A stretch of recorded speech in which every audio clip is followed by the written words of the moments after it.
Okay, so welcome again, everyone. We will start the meeting at 10:06 a.m. Just a brief introduction. My name is Dana Mitchell, and I am the board chair of the CoC. The agenda is listed as follows. We have the welcome, CoC business, and then a few presentations. Next slide, Sophie. Next slide. Listed is the Delaware Continuum of Care governance structure, which just gives you a breakdown of how the program is put together. You have, of course, the board, voting members, CoC staff, and this just gives you an overview of who is in charge of what. Next slide, Sophie. The voting membership, I'm just going to read a few, but there are rules and responsibilities of the voting members, which consist of review and vote of the CoC governance charter annually, board responsibilities and selection process. Also, to participate, requirements, they must attend 3 to 4 quarterly membership meetings during the CoC program year, which is October 1st through September 30th, and actively participate in at least one CoC committee during the CoC program year. Next slide. Attached, you will see the fiscal year 23 CoC voting membership and the members and the program that they are affiliated with. Next slide. And some of the responsibilities for the CoC board membership, of course, is to define membership of the CoC and develop and update the governance charter, set CoC committee responsibilities, and hold accountable for fulfilling, approving or denying recommendations, and appoint specific committee membership. Of course, scheduling, set the agenda, facilitate and document all CoC meetings. And in order to participate, they must attend 5 out of the 6 CoC board meetings during the program year, attend 3 of the 4 quarterly membership meetings during the program year, and actively participate in at least one committee during the program year. Next slide, please. And here you will see the board slate for FY23. There were, I believe, 4 renewals, 3 renewals, excuse me. We have 1 new nomination, which is Elizabeth McHurt. Our information is attached on the Google Drive for you to review. And then we have 3 open seats that we are looking to fulfill. And based off of, as you see listed, we're looking for someone, a person with lived experience, youth education, and culturally specific organization. So looking to fill persons that meet those qualifications. Next slide.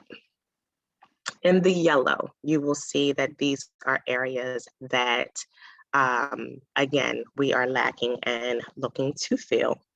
And of course, areas that we are also looking to increase, because again, we want to have a diverse board and voting members. So there are quite a few, and we are, again, looking to make sure that we hit all targets. Next slide. The charter review. HUD requires the CoC to review and update their governance charter annually and to do a comprehensive governance review every 5 years. The last one was in 2021. The current and draft are attached in the Google Drive. And where we are at currently is, again, annual meeting review with a full voting membership. Next slide. And each item listed, there is a folder update that is also attached in the link in Google Drive for your review, which will provide the summary of recommended charter updates. Next. And again, for the board and charter vote, the next step, well, first, if you have any questions, if any members have any questions, please reach out to Erin via email, and she will be able to assist. As you see, her email is attached. Votes will open after the meeting today and will close 4 p.m. on Wednesday, October 26th, and the link again will be attached. Next slide. And I am going to pass everything over to Erin. Thank you, Dana. And I went ahead and put today's link to today's meeting folder in the chat. So all of the materials that we just talked about and all of the meeting materials in general can be found in that folder. We will also be sending them out afterwards. So if anybody is interested in accessing all of the detailed information, it's all available within that folder. So part of what we have to do each year as a CoC membership is do an open invitation to community members to solicit new membership. Again, like Dana was saying, it's one of the goals of the CoC to have a diverse and inclusive membership, and that should be representative of the community experiencing homelessness in our state. So we always want to make sure that we are doing a public open membership drive each year. This year we did our drive from September 6th to the 30th, where members completed an electronic membership form, completed a feedback survey, and we mixed it with the launch of the new CoC Facebook. If you have not done so already, please go like and share the Facebook. It really helps with engagement, and it's just another way that we can get CoC information out to the community. And here are just the results of that membership drive. You can see the difference between the numbers from fiscal year 22 to fiscal year 23. We are looking a little bit lower this year in a lot of the categories. So again, if you know anybody who is interested in preventing and ending homelessness in Delaware, please feel free to share our membership with them and the information to get them signed up and get them connected. We would love to continue to have those conversations, and we're always looking to increase our engagement across the state to help prevent and end homelessness. And so if you can go to the next slide.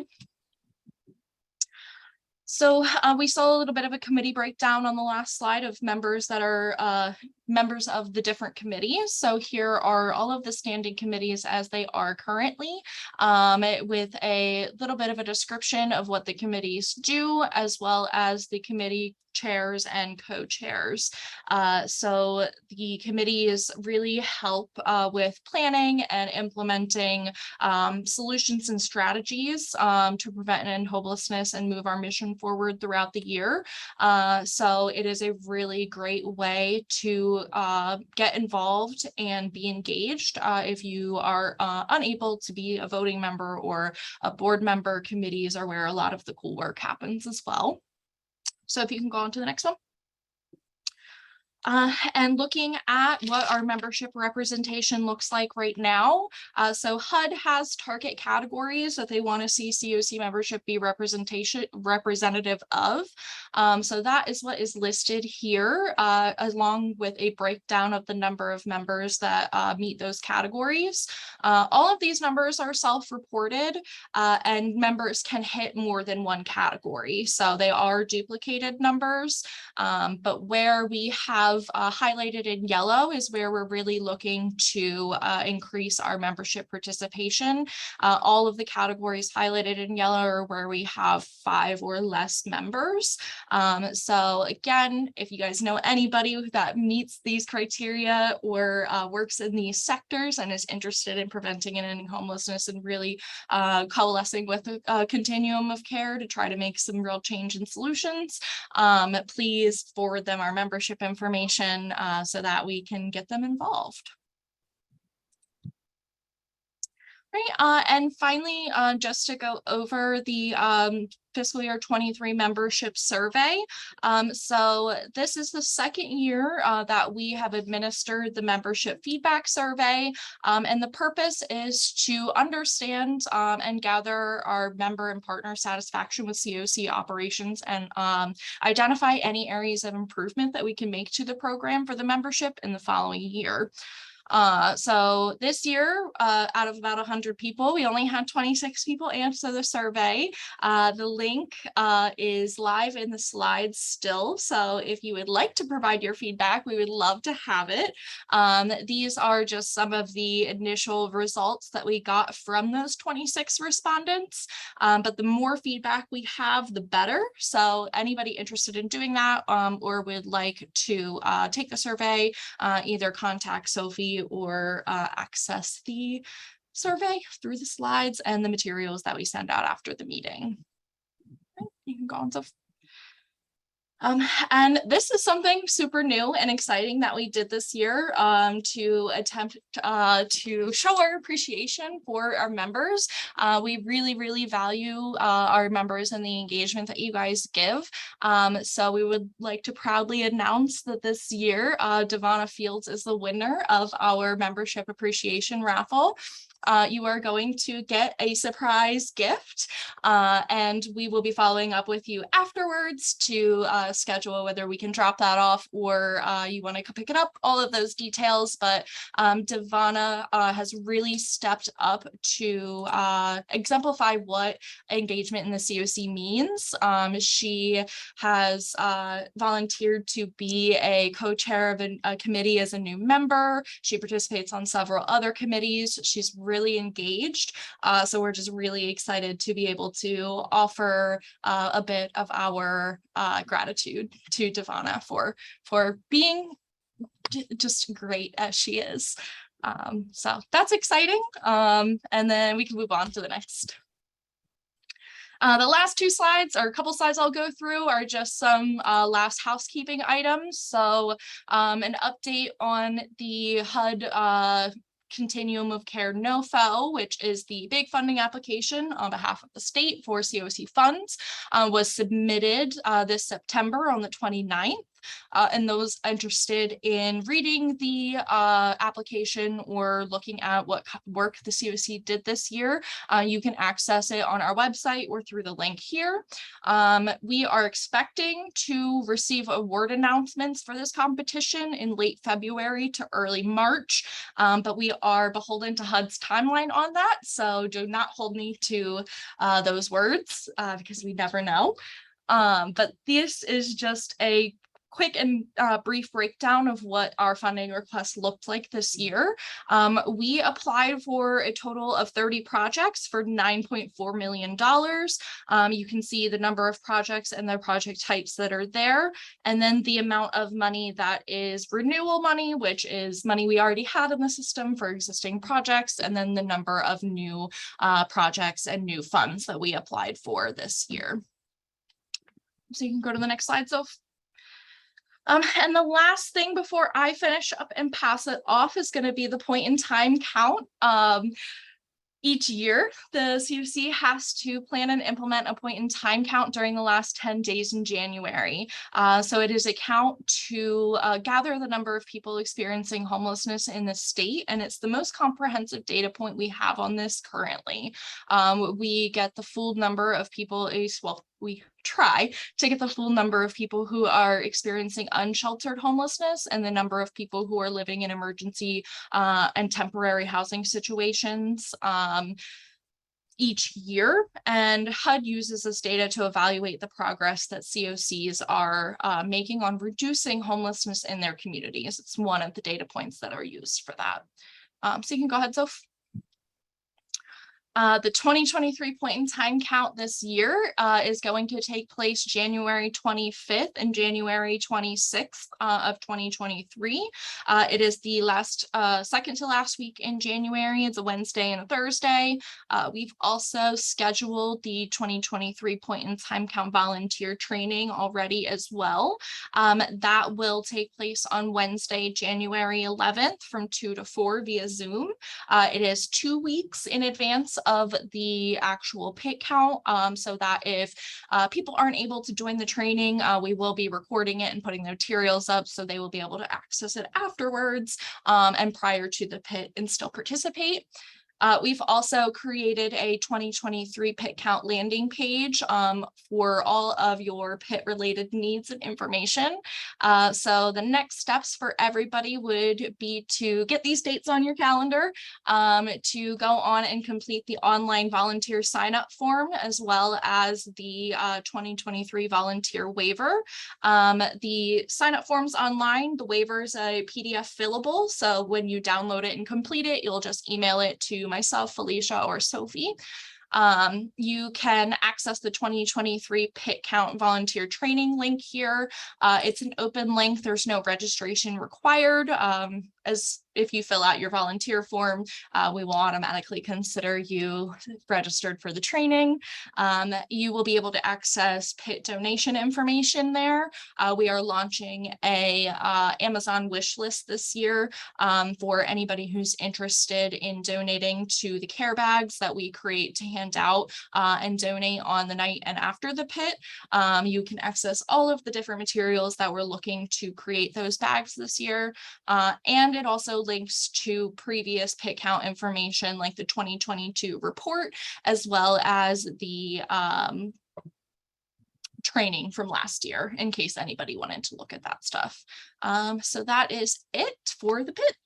And thank you guys. If anybody has any questions, let me know. You can chat with me in the chat or email me or follow up with me afterwards.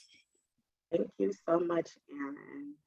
We're going to move it along to Paula, which will provide an update on town hall and racial justice and equity. Paula. Good morning, everybody. Just a brief update. Kim is in training this morning, so she's unable to attend. Kim is actually the chair and I am the co-chair. But I just want to briefly give you an overhaul of the town hall event that took place last month. We had about 120 something people that registered. There were 90 people in attendance. The town hall went over very well. It was successful. Our committee has not yet met to debrief regarding the town hall and our next step. But again, I would just like to thank everybody, especially for the Racial Justice and Equity Committee, from the Housing Alliance, Sophie and Felicia, and all their hard work. Dana for facilitating. Yeah, it was really a great event. The panelists that we had were very well engaging. They were very well informative. And we're looking forward to continue working with them. Any questions?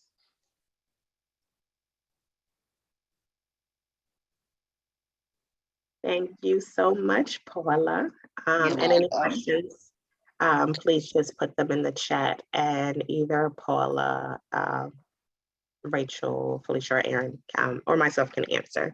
And now we're going to move on to Sonia to discuss the HAD policy update. Hi, everybody. My name is Sonia Starr, and I am the new policy director at Housing Alliance Delaware. Some of you I recognize and know, and others I look forward to getting to know in the future. Just because it does affect how you contact me. My last name has 2 R's. So if you're looking to email me by my last name, please put the second one in or I probably won't get it. Sophie, please feel free to go to the first slide. Thank you. So what I wanted to do was talk to you about some of the exciting things that are coming up this next couple of months at Housing Alliance that we hope many of you will find ways to participate. In a moment, I'll go into more detail about each of these, but we're going to talk about the candidate survey some of you have already received, the personal narrative project, Faith in Housing Justice Weekend, and also decriminalizing panhandling and loitering. Keep going. So we sent out a survey to every candidate who won the primary for the State House. We picked the State House on purpose because the State Senate got the housing bills done and the State House is where they failed. What we did was ask these 5 questions of everybody, and we asked them to respond. And as of this morning, we have 31 out of 71 responses, which is close to half, 50%. I am told that's really good in Delaware. But it is our opportunity to say we picked these because these are the issues that failed in the House and we expect will be coming back in the next session. And it is a twofold purpose. One, we are going to ask you to help us publicize the results so that people vote as educated voters for housing justice, and 2, because then we're going to hold them accountable to what they say in the new session. So we're really excited about that. Go to the next slide. Sophie, feel free to go next slide. There you go. So this is the link. You'll have it in your stack. Please cut and paste it and put it out with all of your constituents. 5043Cs. This is not a violation in any way of IRS. You're not telling people who to vote for. You're telling people to be educated. You're telling people to vote, and you're asking them to vote as for housing justice, all of which are legal under our tax status. So please pass this out. When you look at the actual survey yourself, if you see a candidate who has not responded and you know them, feel free to reach out and encourage them to respond. Send them my email. I'll send them the link. It is live now, but we will be adding to it until election day every 2 days. So it's not too late for candidates to add their point of view so that people know what they're thinking. So that's the candidate survey. I'll keep going, and if there's questions at the end, I'm happy to answer them. So the second thing is the personal narrative project. We're really happy to be working with Friendship House to work on how to raise up the voices of people with lived experience, either with homelessness or eviction. And that includes prevention and or DHAP and or community navigators or shelters, any way that that might manifest itself. Our goal, my goal, is that at some point we're going to have a virtual library of lived experiences where people will be either on the either have their interview uploaded anonymously or in person, either anonymously or so we can see who they are. That's their choice. And if they take part in doing this as part of our personal narrative project, they will be compensated. So if you know somebody, this is really my ask, if you know somebody who is who has lived experience with homelessness or eviction and might be willing to either anonymously or on the record share their story, please reach out. You have the flyer right there with the contact information. Reach out and let them know. The project ends the end of December, so it is kind of time sensitive. And the more interviews we have, the more people's stories we can lift up. It is part of all of our mission to not only work for, but work with people with lived experience. And we can only work with them if we know what they have to say and what they need. So please help us figure that out. Go ahead to the next slide. One of the things that we are doing, some of you might know, this started under Sarah Rines and took a break, and now we have brought it back to life. We have created, there is a coalition of people who want to work on decriminalizing panhandling and loitering in Delaware. Currently in Delaware, it is illegal for people to either panhandle or loiter. In fact, Delaware's laws are actually unconstitutional and perpetuate discrimination practices because the way they are manifested is through profiling often, and there is a disproportionate effect on people who are Black and brown. So the ACLU has agreed to take on this lawsuit. We're in the process of writing a letter of demand, and we are looking for plaintiffs. So go to the next slide. There are two kinds of plaintiff, thank you, that we are looking for. The one is individuals. So if you know anybody who has either been arrested and or threatened, it does not need to be actually arrested, but somebody who's been threatened by arrest for panhandling or loitering in the last 2 years, they can be part of the lawsuit. It is very important to make sure they know, though, their identity will have to be public. That cannot be anonymous. But it will be transformative for us to have their participation and their story. So if you know of anybody, please forward their name. If you are part of an organization or know of an organization that can prove that they have significant ties to the impacted community, for example, their members impacted, or they give a significant amount of the organization's resources, financial, personnel, redirecting programs to different corners because of it, anything like that, that have been directly impacted by this issue, that organization can also become a plaintiff. They do need to understand there is no money damages that will be recovered, but their work will be invaluable. Go to the next slide. So if you are interested in having more information about being a plaintiff, either individually or as an organization, please contact Katie at ACLU. That, and for those of you, who, just so you know, for anybody who's thinking about being a plaintiff, that conversation with her, as she is a lawyer, will be a confidential one. It is a client privileged one, so feel free to ask her, even if you're not sure, any questions you have. If you're interested about being part of this coalition, but not necessarily the plaintiff, please contact me. We have a ever-growing coalition. It's an incredibly dynamic, exciting group. We meet once a month and we need all the community support we can get to make sure that this goes the next step and we can eliminate this discriminatory practice within Delaware. Go to the next slide. So those are the 4 issues that I wanted to share with you to bring to your attention. The candidate survey, the personal narratives, faith in housing justice wasn't in there, and the discrimination, panhandling, and loitering. So I'm going to tell you about faith in housing justice real quickly. And if you want any more information, feel free to send it my way. December 9th and 11th, we are going to be having Faith in Housing Justice Weekend across the state of Delaware. We're asking people all across the state to be, faith communities all across the state to be talking about housing instability in a variety of ways. They can be talking about it in regard to homelessness. They could have people with impacted experiences. They can have a speaker come in. It could be a sermon, it could be education, it could be adults, teens, however it manifests in their community, however they want to do it.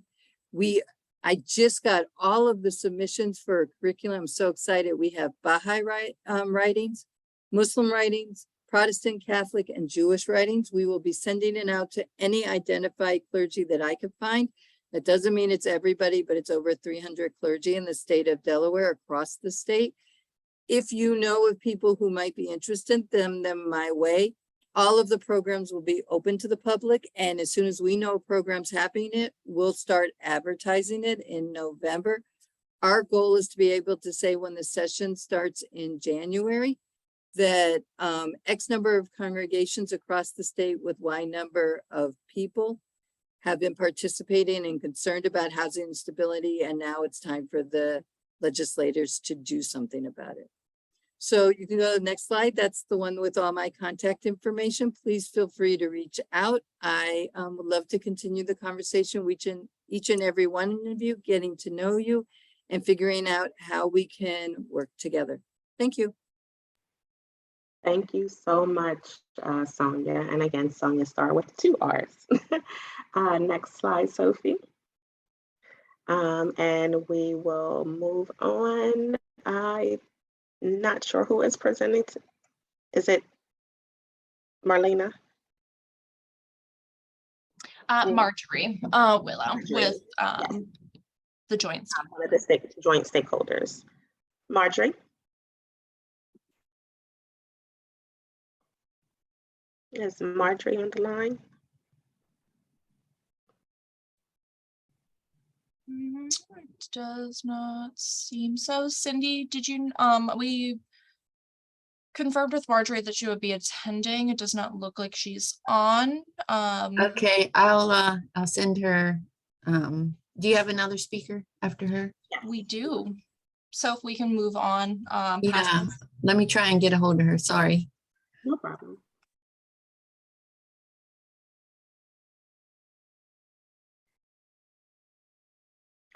And I believe the winter planning, Rachel is going to go over this. I'm happy to kind of facilitate this section. We had asked folks to that implement Code Purple, cold weather sheltering in our community, to join and talk about their plans for this winter. And we're also going to talk a little bit about infectious disease prevention coming up on fall and winter as well. Even though folks are tired of hearing about it, it's still something that we need to care about. So especially for the vulnerable population that many of you serve who are providing homeless services. First, we want to talk about Friendship House, who provides some cold weather sheltering in Newcastle County. And again, this is to make sure folks are aware of the resources that will be becoming available as the weather gets colder. Is there someone from Friendship House who is planning to speak about that? Hi, yes, I'm here. I'm Kristen Reeser, the Hi, Community Kristen. Engagement Manager at Friendship House. I hand it over to you. Thanks so much. Okay, great. Thank you. Thank you so much for having me on the call today. Like I said, my name is Kristen. I'm the Community Engagement Manager at Friendship House. And I can share a little bit about what Friendship House does for Code Purple in Newcastle County. So we kind of do a slightly different thing in each city. And the reason we do that is because we kind of assess the need in each city and then create a plan based on how we can fill the gap in that area. And so for Wilmington, we have our Wilmington Empowerment Center is going to stay open late this winter and then open early when it is really cold outside. So we usually call Code Purple when it is 20 degrees or with a wind chill that feels like 20 degrees. And so our Wilmington Empowerment Center is typically open Monday through Friday, 7:30 to 3 p.m. And what we're planning to do is just stay open later if needed, so that folks could then get to the Sunday breakfast mission or the Salvation Army. Sorry about the phone. The Salvation Army will do women and children this winter, and then we'll just fill that gap to make sure that folks aren't out in the cold as much. In addition, we will do Saturday morning winter programming at First and Central. And so that's kind of the plan for Wilmington. We operated Code Purple last winter where we brought folks in overnight and we weren't seeing a need. There weren't many folks coming because they could either go to Salvation Army or Sunday Breakfast Mission. So that's our plan for Code Purple for Wilmington. And then Newark, the way it works in Newark is we use partnering faith communities. The location is rotated between folks or between those faith communities when we call it Code Purple. And folks will need to register. So they'll need to come to our Newark Empowerment Center at 62 East Delaware Avenue. That's the back entrance of Newark United Methodist Church. And they'll register day of, they'll say, I'm coming. We'll disclose the location to them. And then we'll have volunteers, members of that faith community stay overnight with folks, and we'll operate Code Purple. It's typically 6 to 6. And that's how it will run. Again, folks will need to pre-register. They can go to our Newark Empowerment Center at that address to register when we call a Code Purple. And like I said, we only call a Code Purple when it's below 20 degrees or feels below 20 degrees because of limited resources that we have in Newcastle County. And then in Middletown, it will operate similar to Newark. So a faith community will do Code Purple that night when we call it. And then you'll need to pre-register at our Middletown location. That's the 44 West Main Street address. That's Church on Main. So folks can pre-register there when we call Code Purple. And then we'll disclose the location to them. And then they'll be able to go that. And again, it's typically 6 to 6 when we do a Code Purple. We're hoping that we won't have to do a Code Purple in November. So prayers that it doesn't get too cold, but we will be ready and equipped to do Code Purples when they are needed to make sure that these emergency services are offered to folks so that nobody is on the street in Newcastle County. Are there any questions that folks might have?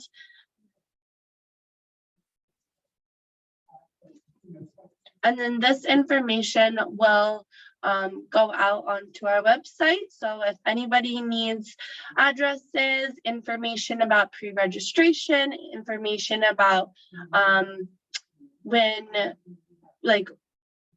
we're staying open late or whatnot, you can check out our website. We'll have a Code Purple page and put all of that information there. And then we will post to Facebook, to social media when we call a Code Purple, so that will be blasted to the world so that folks will know when we have called Code Purple. And then we're always looking for volunteers. Anybody who likes to do like a 6 to midnight or a midnight to 6 shift, we're always looking for that. So we love community support on this one.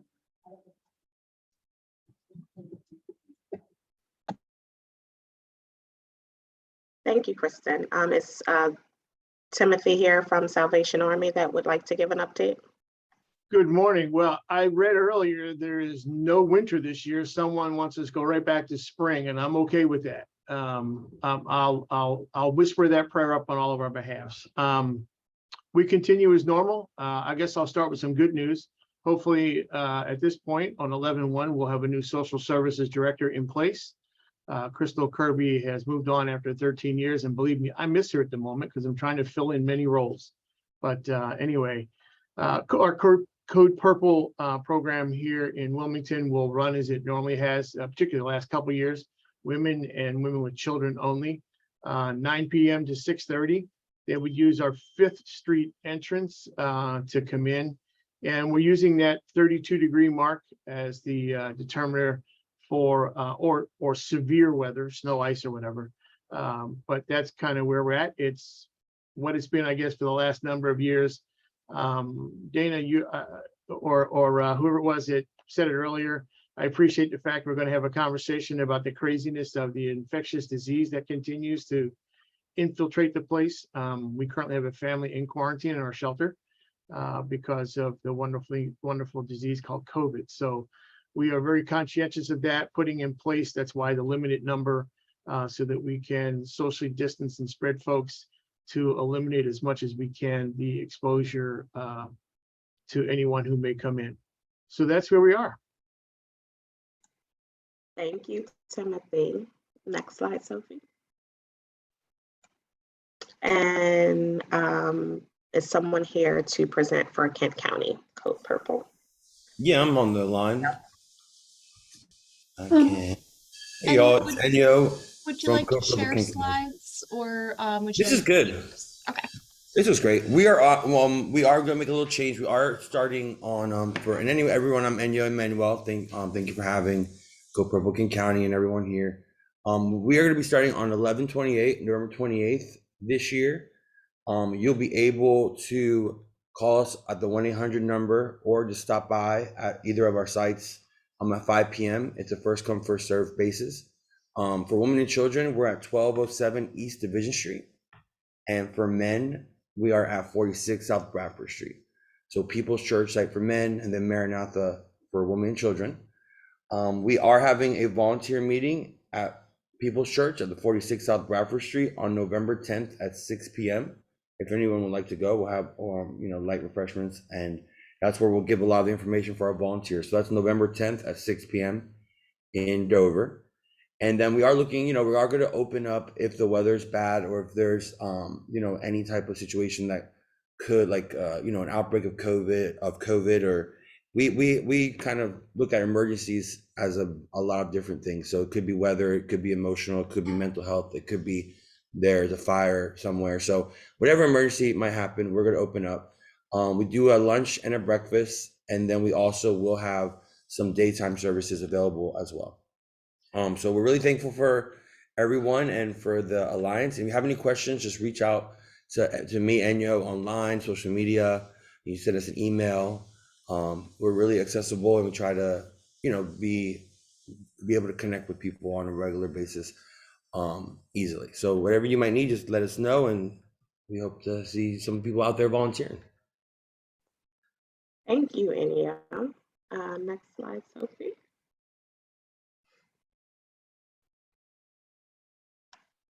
And Sussex County Code Purple. Do we have someone on the line that can present?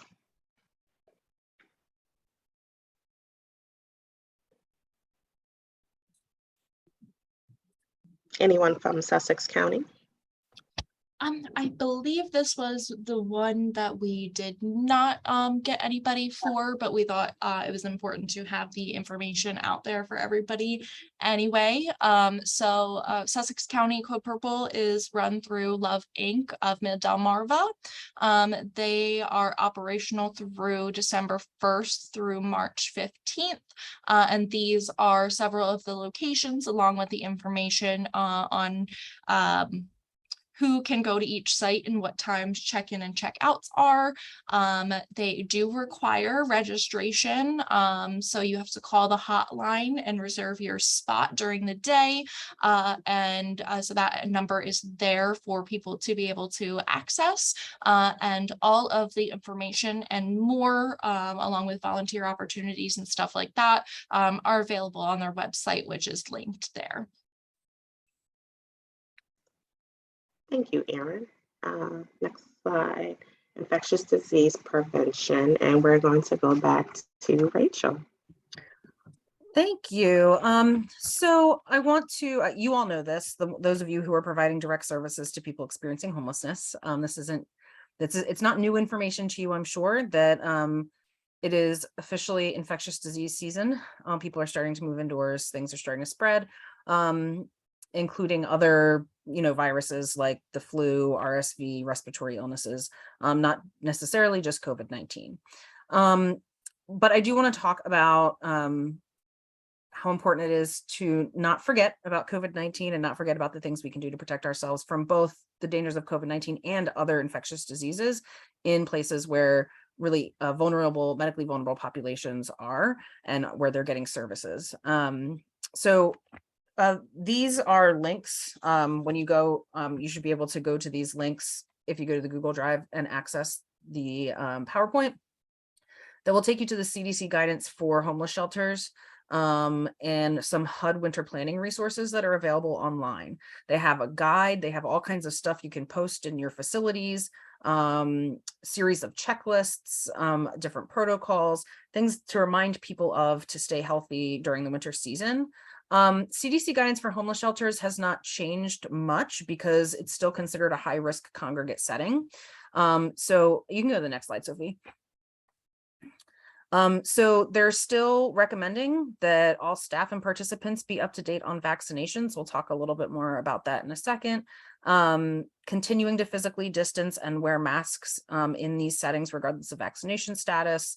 I think one of the big things that I wanted to highlight, and again, I think most folks here know this, DHSS no longer is operating the COVID-19 non-congregate sheltering program that was in place until recently to help folks who were homeless, who needed non-congregate sheltering.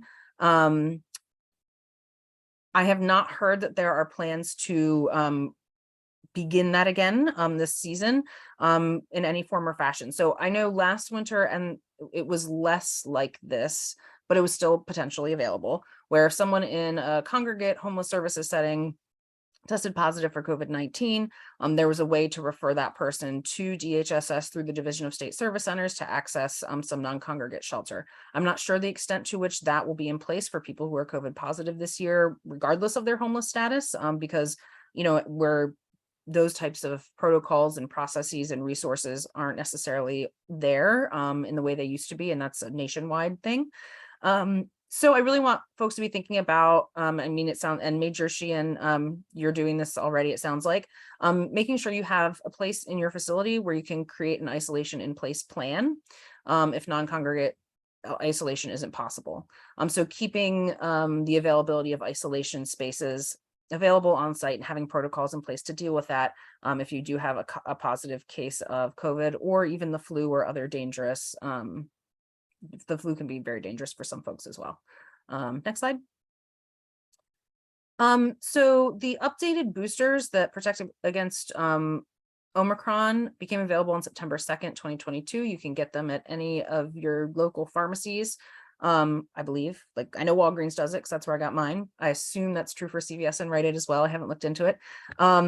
But this booster is recommended for anyone 5 years and older that has gotten the original vaccine. So is recommended to get this bivalent booster, this Omicron booster. According to the CDC, you're only up to date with your COVID-19 vaccines if you've completed your primary series and the most recent dose recommended for you by the CDC. For folks that are 18 plus, although I think as of yesterday, it might have been 5 plus,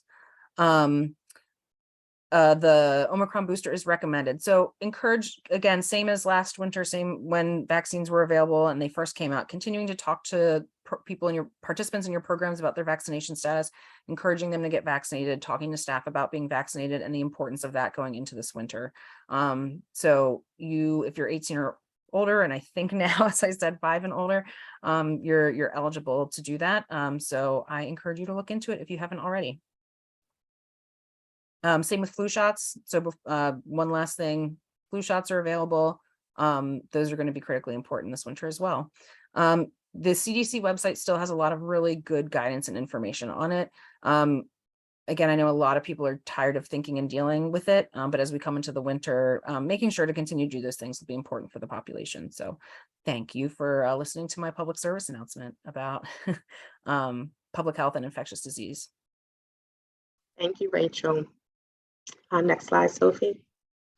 I actually believe so Marjorie was able to join us, so we are going to go back to the home ARP slides so that we are able to go through that, and then we will jump to Delaware Goes Purple. Perfect. Marjorie, thank you. Sure.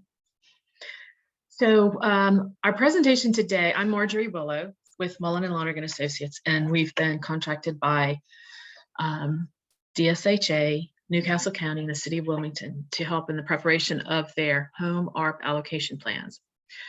And some of you may have been present on other calls where either for this organization or others where you participated as a stakeholder. And we held several sessions previously reaching out to stakeholders to learn about the unmet housing and service needs for the eligible populations of the home ARP program.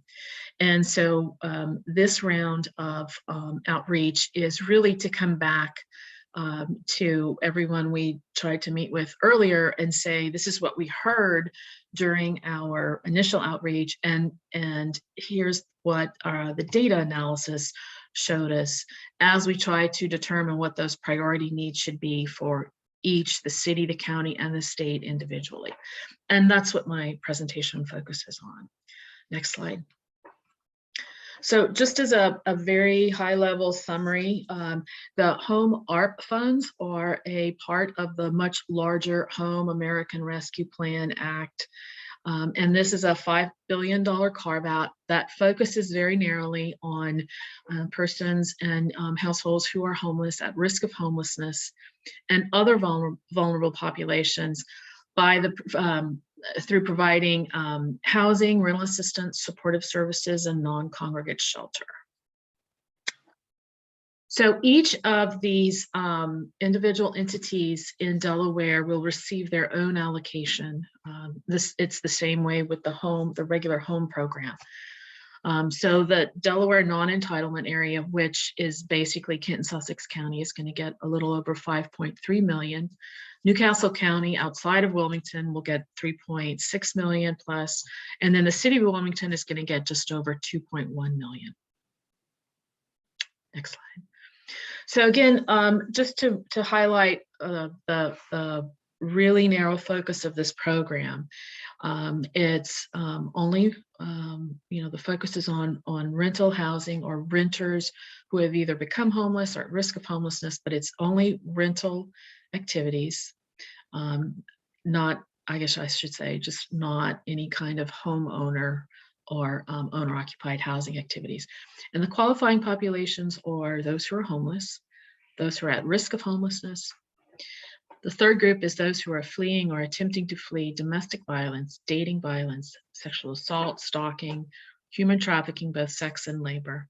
And then there's this fourth catch-all qualifying population. And it's other populations who might not fall into one of those first three, but they fall into one of these two categories. Families requiring services or housing assistance to prevent them from becoming homeless, or those who are at greatest risk of housing instability. And this would include not only 0 to 30%, which is what the other qualifying populations focus on, but this is the one instance where 0 to 50% of AMI, area median income households, would qualify if they're paying more than 50% of their income on housing. Next slide. So I have two slides that highlight the major themes that we heard. And across the board, the one that we heard the most often was we need more affordable and accessible rental housing for households up to 50%, but particularly located outside of Wilmington. So among stakeholders, it was felt that, there's a lot of affordable housing in Wilmington, and we really need to focus on giving people more choice about where they can find affordable and accessible housing. Landlords are refusing housing choice vouchers for a lot of eligible applicants who have these because market rents are so high right now. And so they're more interested in getting a higher payment than what the housing authorities are willing to, or DSHA are willing to pay based on HUD's fair market rent. And also tenants with mental illness, criminal histories, evictions, poor credit, and released offenders are also having difficulty in many cases getting landlords to accept their rental assistance. There's an inadequate level of supportive services that increases the potential for returning to homelessness. The level of housing choice vouchers is inadequate to serve families in need of subsidized rental housing. And, that was emphasized by the waiting lists that are maintained by the housing authorities throughout the state. There's also inadequate emergency shelter beds for individuals and families in crisis, especially those fleeing domestic violence without a place to go. So supportive services to keep people housed, this is just a few of the ones that we noted were mentioned most frequently. but the list is actually longer. So a benefits navigator to help find not only housing, but other benefits that people who are homeless or at risk of homelessness could benefit from. Mental health counseling, financial counseling, employment and education, case management, personal care providers that could potentially keep people in their homes if these were available. Transportation services, particularly in Kent, Sussex County, was a big issue, and also legal services.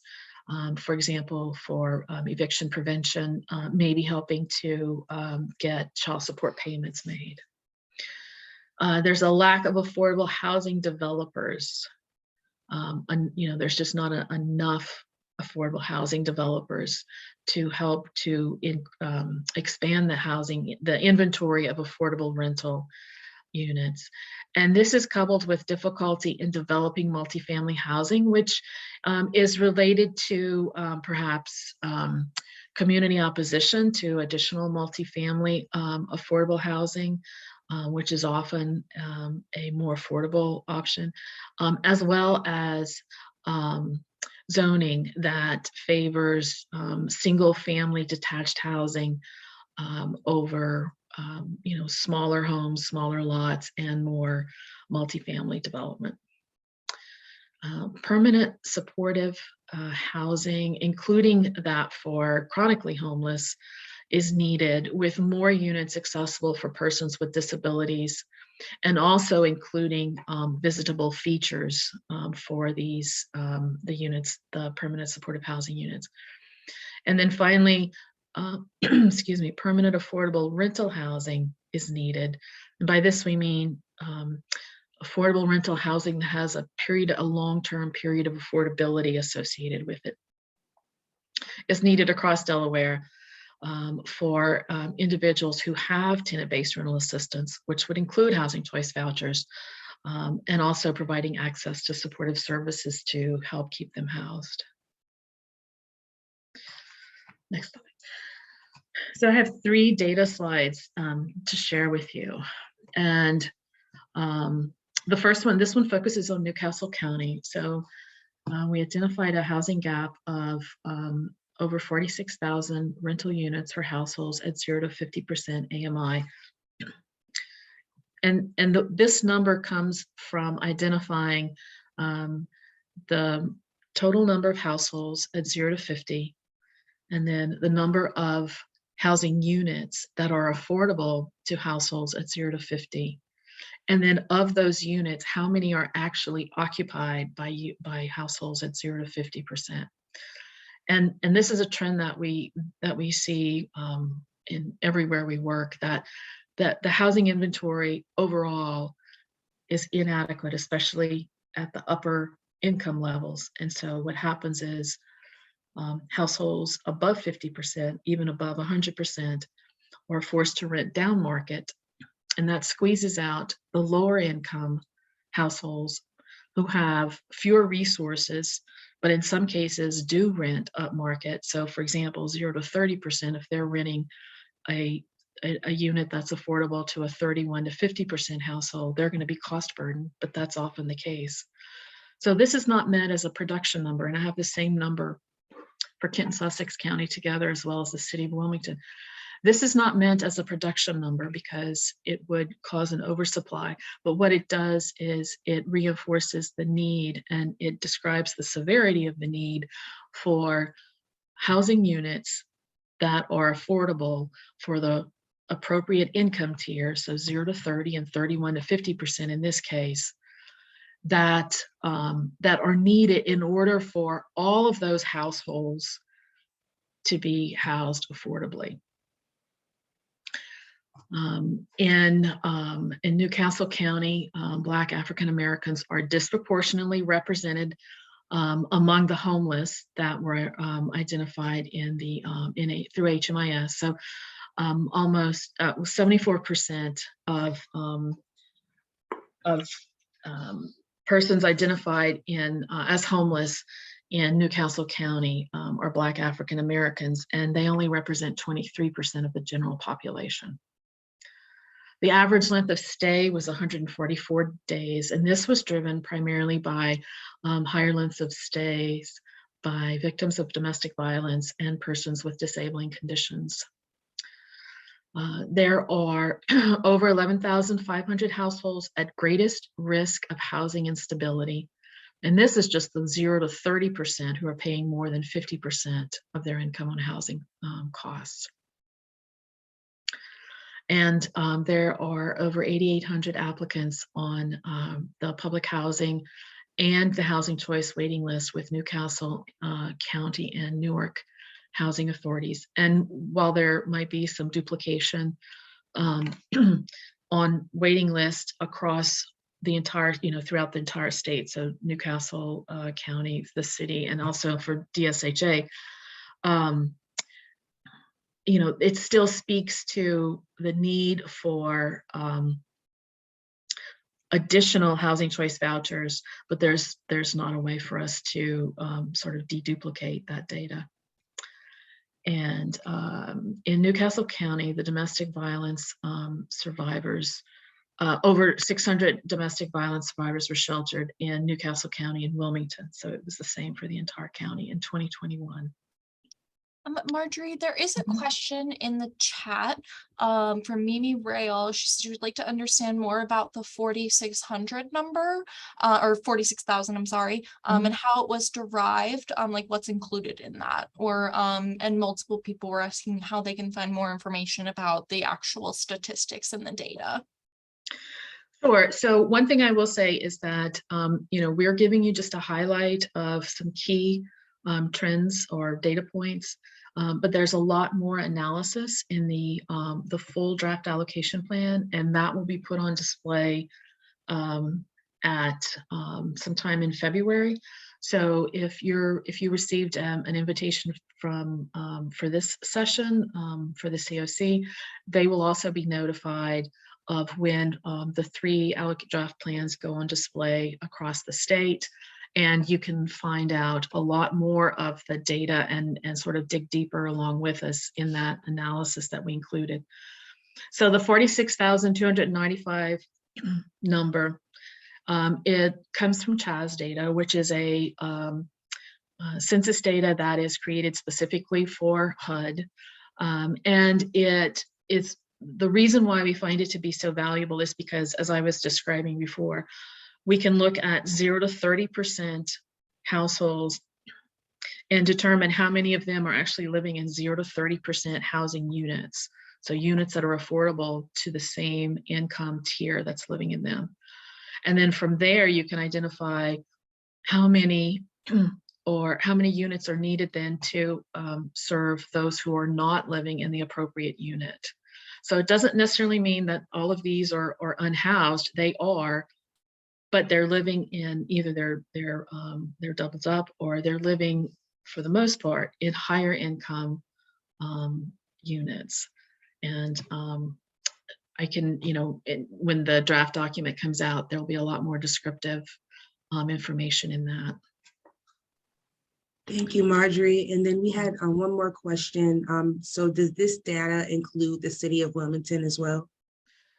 No, I have the only data point on here that includes the city of Wilmington is the domestic violence survivors data point of 627, but I have a separate slide for Wilmington that shows the same data points, but their numbers. So this does exclude the city of Wilmington. Thank you. Okay, so Kent Sussex, excuse Marjorie, me. I'm so sorry. Yes. One more question. That's okay. For Newark Housing Authority, somebody would like to know if they have any direct allocation or if they receive it through Newcastle County. In terms of home ARP funding? For Newark Housing Authority. No, Newcastle County is the recipient for the county outside of the city. The city of Wilmington is the recipient for just the city of Wilmington. So basically all cities and states who received home funds received home ARP funds. Okay, so next slide. Kent and Sussex County. So for these two counties, in some cases, we could separate the data between Kent and Sussex, but in some cases that wasn't possible. So I have it here where it was possible. So that housing gap of rental units in the two counties is over 9,800. Again, Black and African Americans are disproportionately represented, and at 58% of homeless were Black and African Americans in Kent County, and it was a little bit lower in Sussex at 48%. The average length of stay was much lower in Kent County, 47 days. It was significantly higher in Sussex at 227. And again, that was driven primarily by higher lengths of stay among persons with disabling conditions and victims of domestic violence. 3,600 households at greatest risk of housing instability. And according to DSHA's waiting list for their Housing Choice Voucher program, along with the Dover Housing Authority as well, over 15,700 applicants on those lists. And domestic violence survivors, over 500 were sheltered in both counties in 2021 through the homeless system. All right, so this is data exclusive for the city of Wilmington. Their housing gap is just over 6,600. And in Wilmington, Black African Americans are 59% of the general population, but they comprise 75% of the homeless who were assisted through HMIS. Average length of stay, 143 days. Again, disabling conditions and victims of domestic violence, pushing that number up. 4,300 households at greatest risk of housing instability. And just on the Wilmington Housing Authority waitlist alone, over 15,000 applicants for both public housing and housing choice vouchers. And again, you know, there could be applicants that have, applied for housing with the city of the Wilmington Housing Authority, Dover, Newark, and the state and Newcastle County, but there's no way to, remove the duplicates, but over 15,000 associated with Wilmington. And this is the same number, the 627 domestic violence survivors sheltered in 2021, and that would cover both. That's a number that we couldn't separate out for the county and Wilmington. Thank you, Marjorie. So we did have two questions going back to that last slide. The first one was, is Hispanic or specific subpopulations of domestic violence shelters added to this analysis, or was it just a general scope? Off the top of my head, I don't know, but I will check to see if it was a data point that we were given. Thank you. And then another question we had, is there a number for domestic violence shelters in Sussex? Being able to separate the number between Kent and Sussex, we weren't able to do that. Got you. Okay. Thank you. So then the point of going through all of the stakeholder outreach and looking at the data was to identify priority needs in terms of housing and supportive services. And this is really critical because when each of these entities will submit a budget that lists the eligible activities they will invest in to address these needs, HUD is going to look at that budget and the eligible activities selected by each entity. And then it's going to go back into the allocation plan and make sure that the data analysis and the stakeholder needs identified support the city, the county, and the state's budgeted activities. And HUD has been denying approval of allocation plans if there wasn't that rational basis for identifying what activities were going to be funded with HomeARP. So in Wilmington, the priority needs that were identified included emergency shelter beds and units, rapid rehousing units, permanent supportive housing units, permanent affordable rentals. So these would be rental units that have a long period of affordability, but not necessarily have a supportive services component tied to being housed in the unit, like permanent supportive housing. And also separately from that, then supportive services. So for Kent and Sussex County, which would be under DSAJ's home ARP program, again, emergency shelter beds and units, permanent affordable rentals, and permanent supportive housing units with an emphasis on physical disabilities and substance abuse. And finally, for Newcastle County, affordable rental units for low income and moderate income individuals and families. Rental housing preservation for other qualifying populations. So in terms of rent, when we say preservation, it means basically rehabilitation. So whether it's acquisition of older units or other units that might not be currently designated as permanently affordable, and then rehabbing them for eligible households in this program. But preservation usually means rehabilitation in this case. Permanent supportive housing, permanent affordable rental units, tenant-based rental assistance, and supportive house services for persons with disabilities, survivors fleeing domestic violence and human trafficking. I will say that the needs that are identified were driven by the stakeholder input and the data analysis, but it does not necessarily mean that all of these needs will be addressed in the budgets, in each of the budgets. For one, you know, the millions of dollars sound like a lot, but I'm sure you know they're actually very limiting. And so that there's going to be hard decisions that have to be made by the county, the city, and the state, and saying, okay, this is what we're going to propose funding with our limited dollars.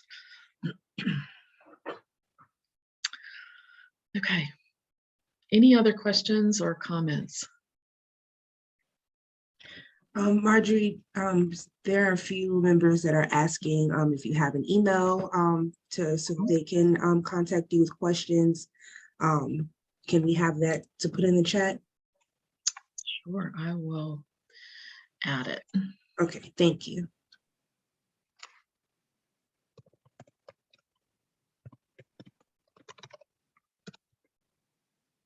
Were there any additional questions that you've seen, Felicia? Not at this time. I think that was it. Oh, So there's one more question that just came in. Will there be an RFP for home funds? So that's still being decided, but more likely it would be, you know, like an RFP or an application type process, maybe applications for supportive services. That's still being decided by each of the entities, but that will be explained in the draft allocation plan that will be on public display. And if you could go to the next slide, I'll wrap it up very quickly with these next steps. So just to let you know that the comments from this session, as well as the ones we've had previously, are taken into consideration when we develop these plans. As I said before, there's going to be a 15-day public comment period, as well as a public hearing for each entity. So this will occur in Wilmington, in Newcastle County, as well as with DSHA. Again, if you're part of the email list that receives notice of this meeting, for example, or you've received notices for other outreach activities that we've had throughout this process, you're on the email list to receive notification of when those public comment periods will be scheduled, as well as the public hearings, and how to access a copy of the plan and the public hearing. All three plans are anticipated to be submitted to HUD no later than December of this year. And I do want to add one quick caveat. I will just so that if you send me an email asking a question, I'm happy to try to help you. I will be out of the office for a few days. So if I don't get back to you until next week, that's why. I just don't want anybody to think I was rude. And then on the next slide, there are other alternatives for reaching out. And these are folks that I'm sure you know. So Vince Garlick, who works with Carrie Casey in Newcastle County, Cindy Dekine, who I think is on the call at DSHA. And then also reach out to, in addition to myself at our firm, reach out to Julia in our office. We're also helping the city of Wilmington as they go through some staff turnover. And that's it.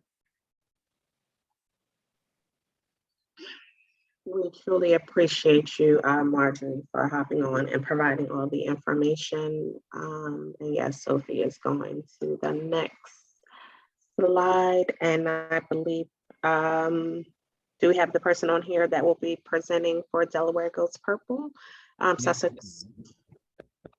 Yes, I believe that is David Chernov. He should be joining us. Can you hear me okay?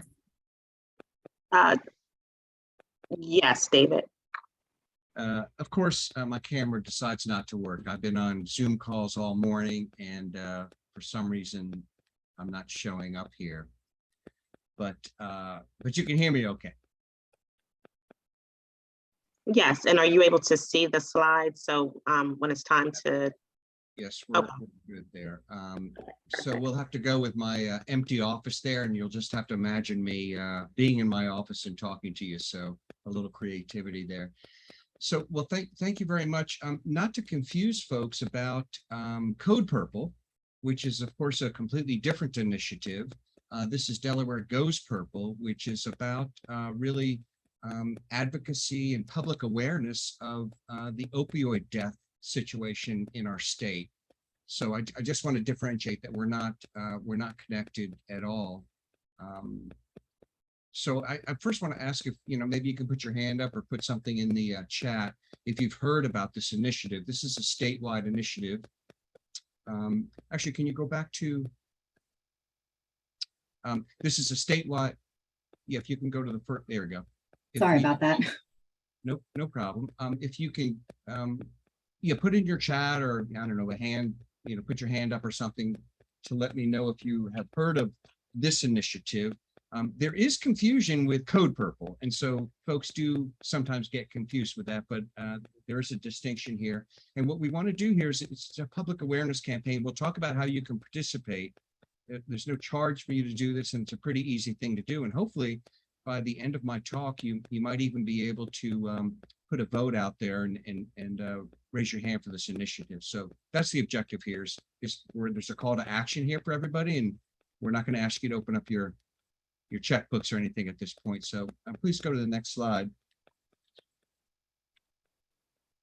So actually, this is the wrong slide. There should be a slide with arrows. Nope. No, it's no, you're at the end there. Maybe I should share my screen. Do you want me to do that? Because the slides Yes, I apologize about that. Give me one quick second.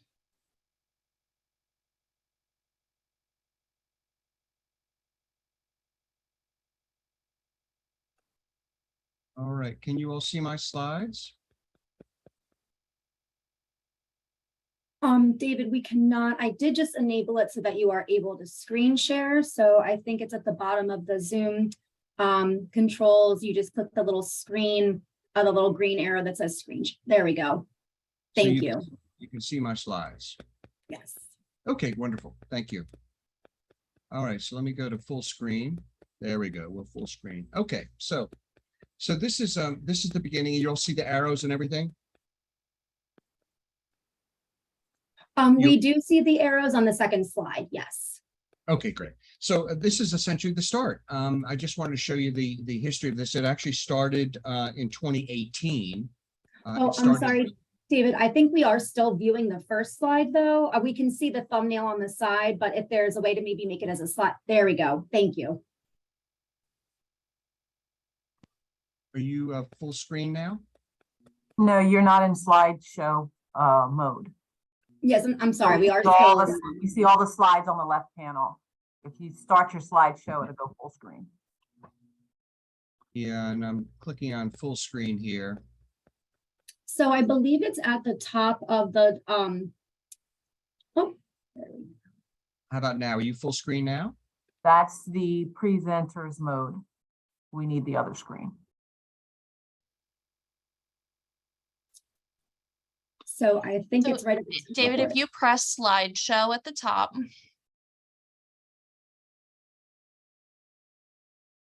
Next to animations, it'll say slideshow. Yeah. Mm-hmm. And then if you press from the current slide.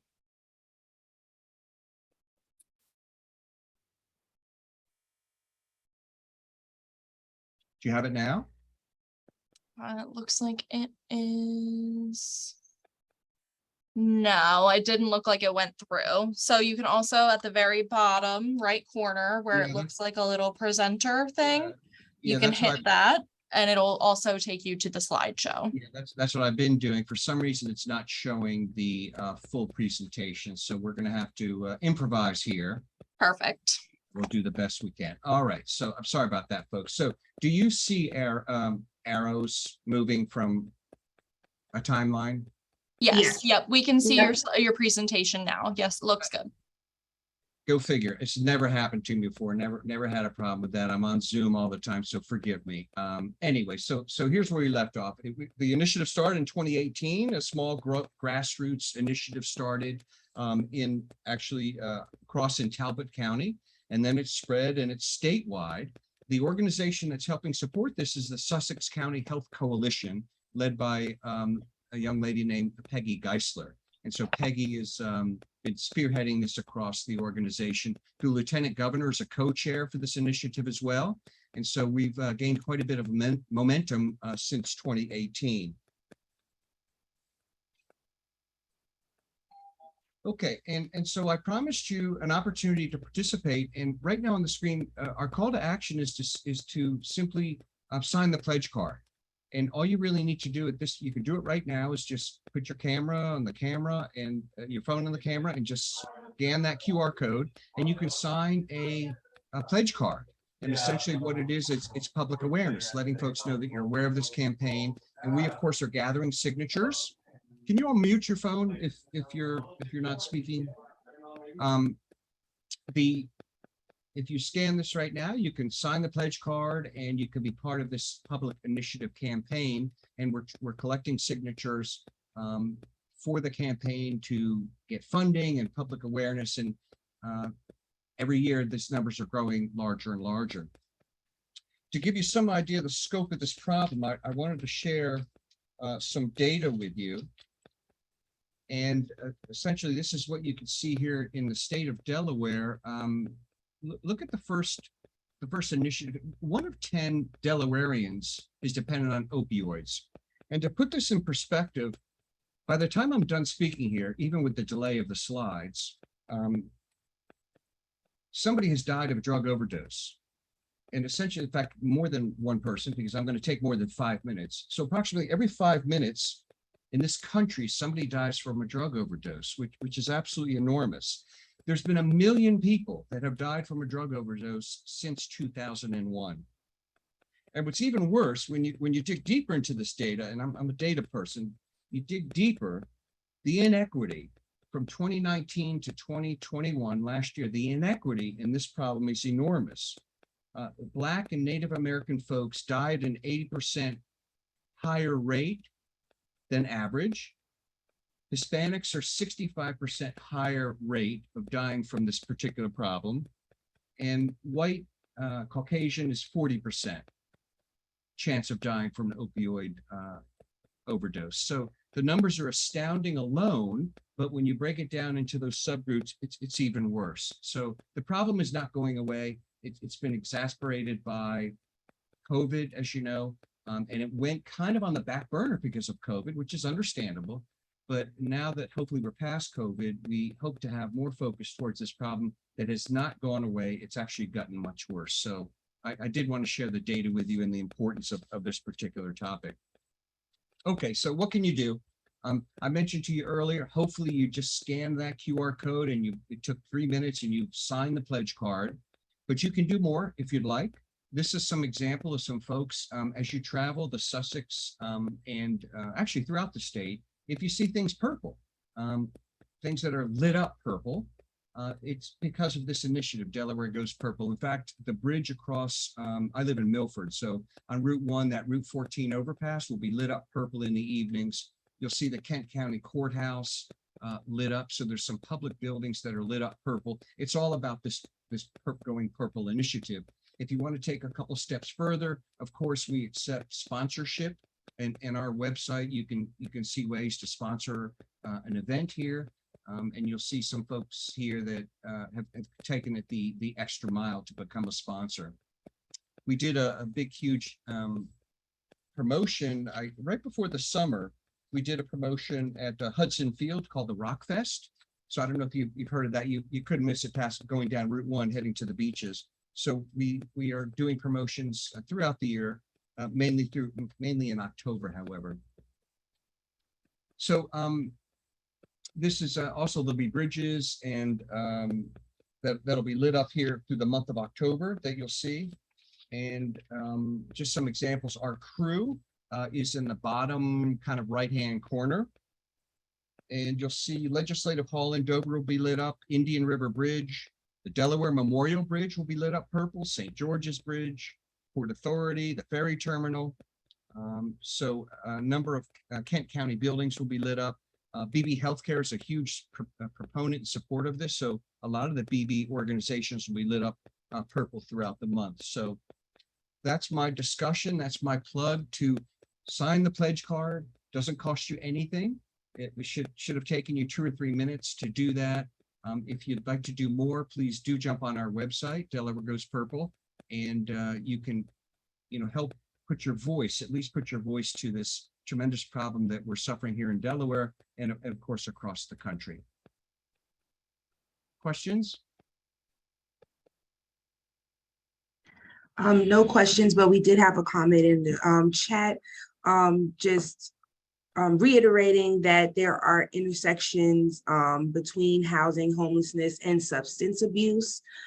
So just making sure that we together partner with uplifting that message of not only stopping substance and opioid abuse, but as well as housing and homelessness as well.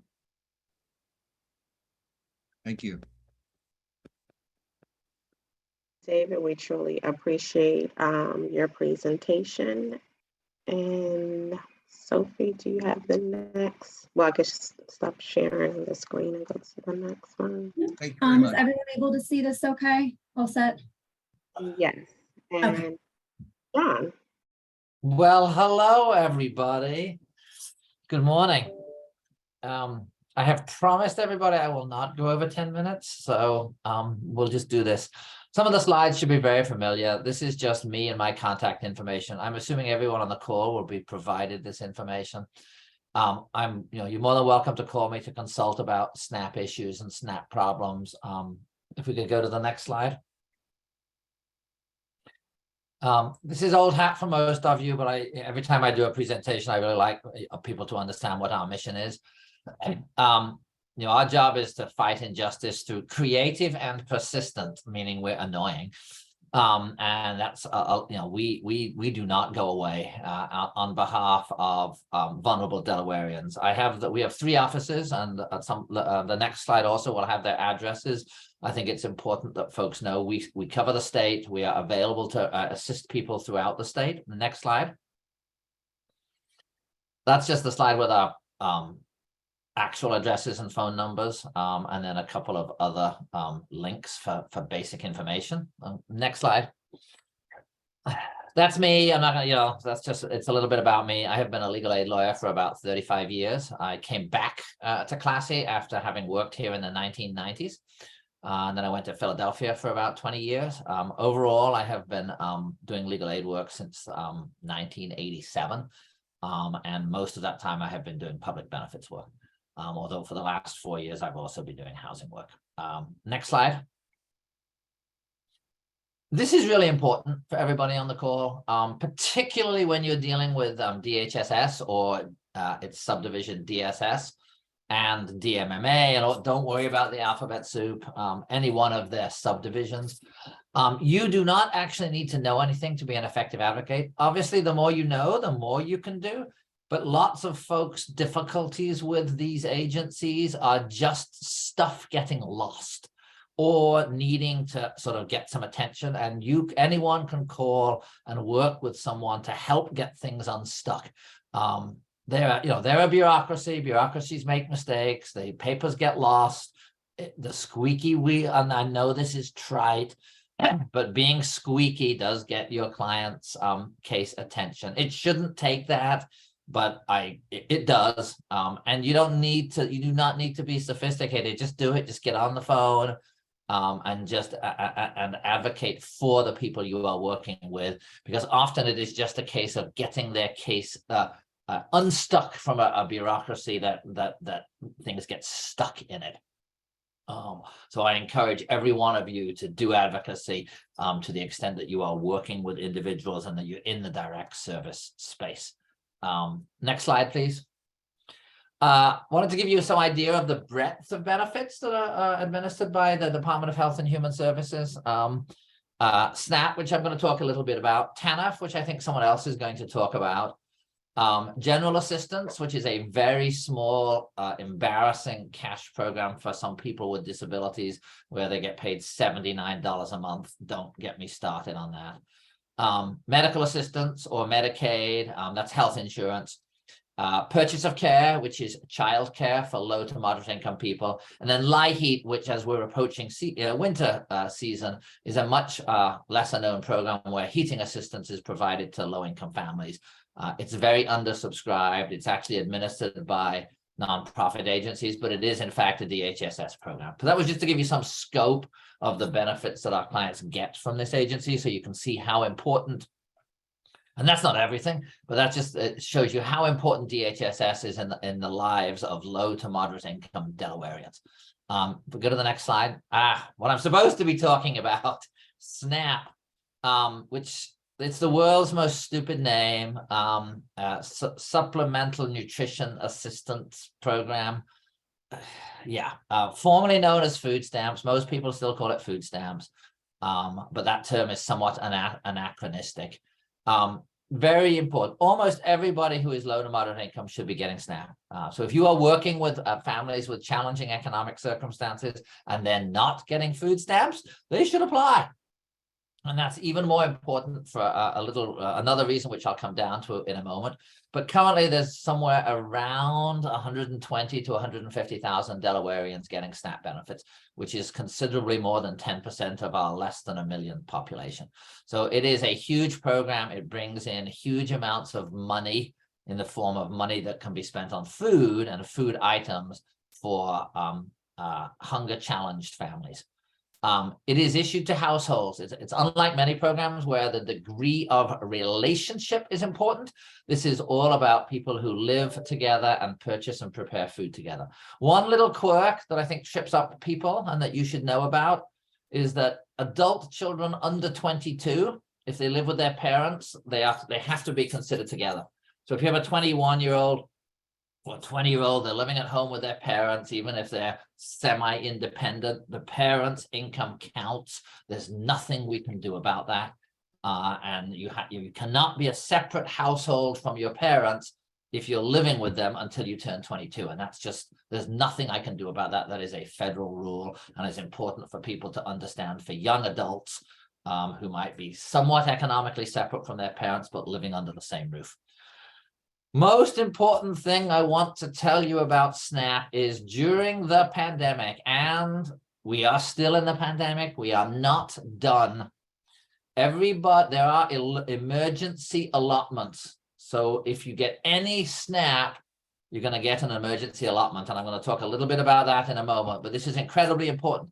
In days gone by, it is completely reasonable and understandable, particularly when I have worked with a lot of older families, and if you're getting $16 in SNAP benefits, it is completely reasonable to say, it's too much effort. I'm not going to do it for $16. Nobody's getting $16 right now. And I'll get to that in a minute. If you get any amount of SNAP, you get the maximum. And the maximum is at least $200 a month. So this is more important. No matter what the notice says, it doesn't matter. If the notice says, "Dear John Whitelaw, you're eligible for $20. Yeah, and I'm going to get a supplemental issuance at the end of the month to bring me up to the maximum. So that is incredible. This now is the time to be getting your SNAP benefits because everybody gets the max. Also, another rule that has been lifted during the pandemic. There are severe restrictions on college students from getting from SNAP. I could talk a lot about that. I don't need to, because during the pandemic, those exclusions have been temporarily lifted. So college students who previously may not have been able to get SNAP, during the pandemic, they can. Next slide, please. Everyone gets the max. If this is the one thing to take away, everybody gets the max. At the beginning of the month, you get your regular allotment, $20, $50, $100, $200, depending on your family size and your income. At the end of the month, everybody who's getting food stamps at the beginning of the month gets an extra allotment. Everybody. And that's because of the pandemic. It has led to again, just like when with the child tax credit was being given to families, it made a huge difference to their income. This makes a huge difference to families' disposable money.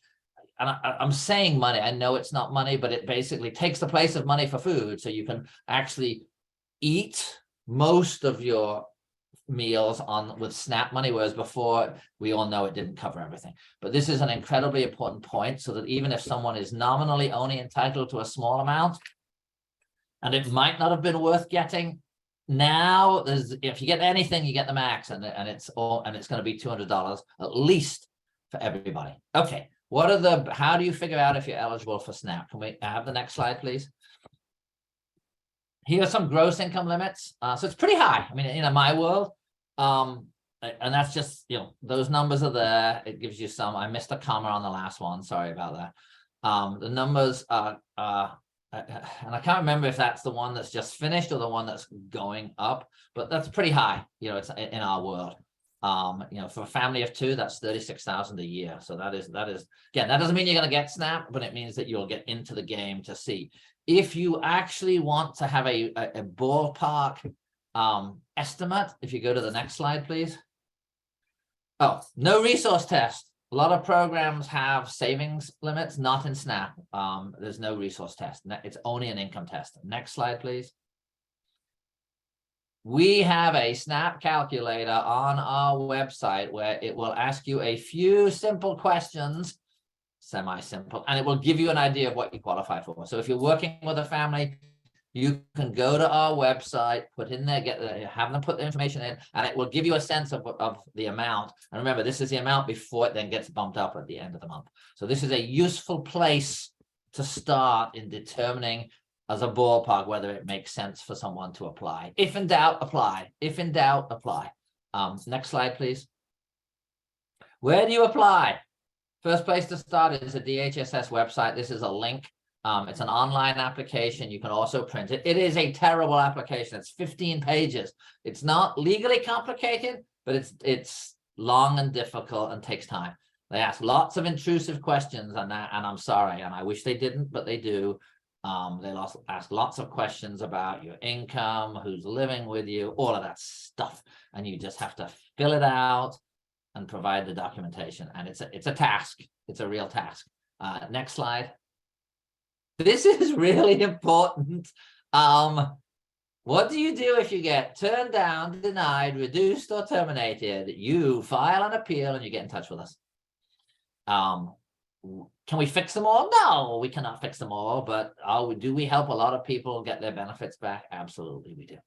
And even if there's not a good legal appeal, we can tell folks what they need to do to get their benefits back. So for example, at redetermination, yeah, I didn't send the paperwork in. Well, you need to send the paperwork in, but we can work with folks to help them either get back on SNAP, explain to them in words they understand why they might not be eligible, so that even if they don't agree, they will at least understand. Tell people to call us.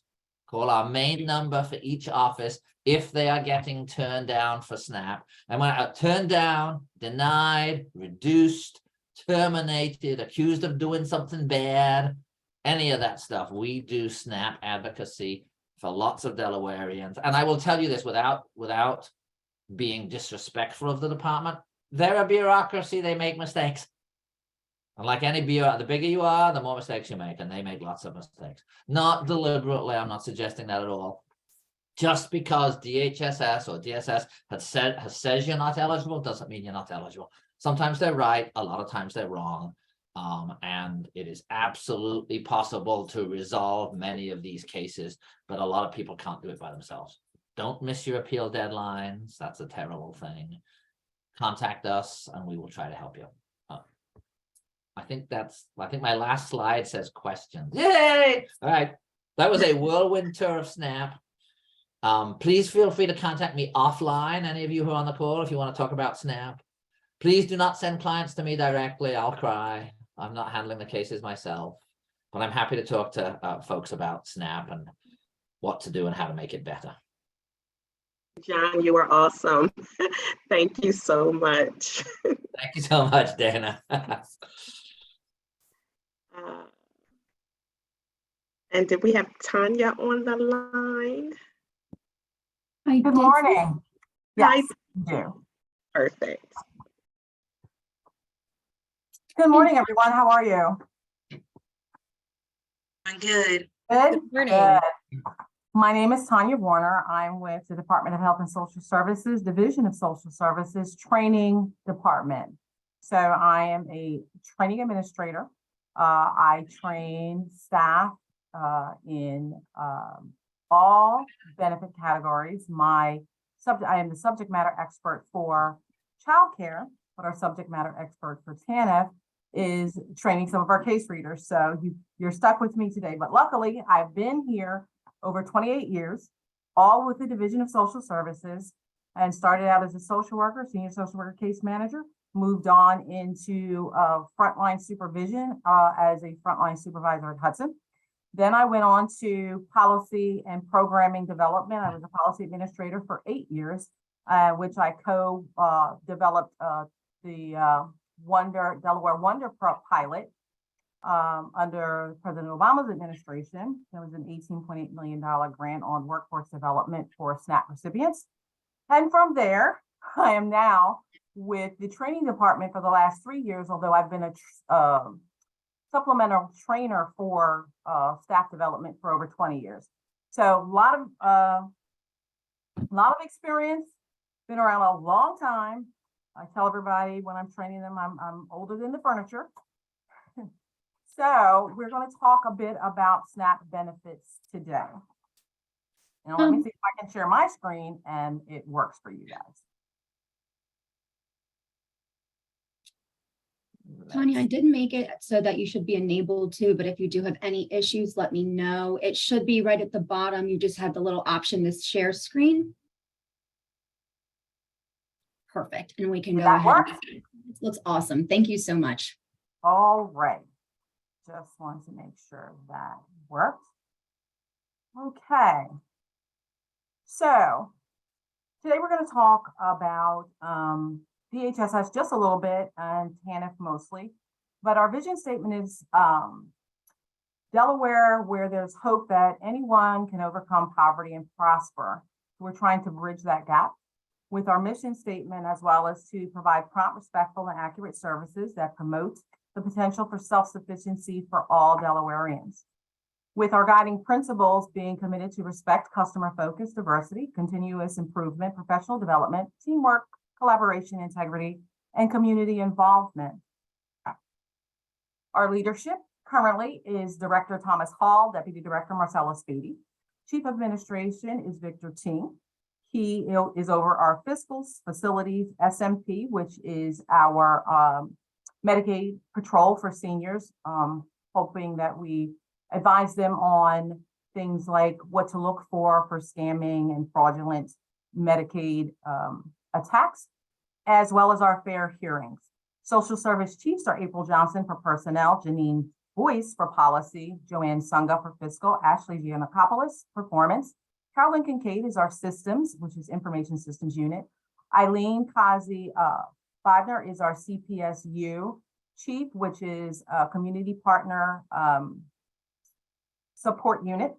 And Francine Stone oversees our fair hearing. As stated before, DSS services are Medicaid assistance, supplemental nutrition assistance program, child care subsidy, cash assistance, and our support networks of CPSU, WonderWorks, which is the new program that came out of the pilot, Stand By Me, Group Violence Initiative, GVI, and Dolgen. So, cash assistance, we do have general assistance, TANF, which is temporary assistance for needy families. That's our welfare program. We have a refugee program that is part of the TANF program, specifically for refugees. We have grant diversion as well. But today, we are going to talk about specifically temporary assistance for needy families. Because if we talked about all of our cash assistance programs, grant diversion, refugee program, all of them could be presentations in and of themselves. So I was asked to specifically talk about TANF, which is temporary assistance for needy families, which is our welfare program, which is different than our SNAP program, which is an entitlement program and is a subsidy program. It is not considered welfare. So TANF, what about TANF? So TANF is our cash assistance program for minor needy children living in the home with a parent, guardian, specified relative, which we will talk about, or an adult guardian acting in locus parentis. In locus parentis means in lieu of parent. Previously, if you were not related to a child, you had to have de facto child general assistance. General assistance is a very small program. It is all state funded. It has no federal funding. It's an optional program for the state of Delaware that has opted to continue it. Often it has been on the chopping block and they have continued to bring it back. But again, there's no federal funding for general assistance. So in locus parentis was changed several years ago by our current director when he was the policy administrator for the TANF program, in which we allowed those who have guardianship and are not related to the children to get TANF, where they previously could not because TANF is a larger grant. The state and the family have mutual responsibilities, and we're going to talk a little bit about that. The state will create positive incentives for families to become self-sufficient. There are additional supports as they become self-sufficient.